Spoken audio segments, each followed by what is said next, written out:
Hello and welcome to Chris Mel FPV. Today I haven't flown the 5-inch in like forever.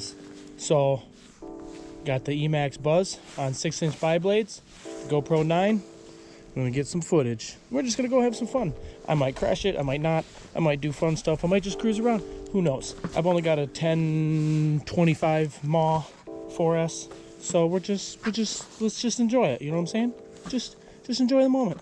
Be free with the seabirds or whatever you were talking about.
Good drone is the cold out you can come inside.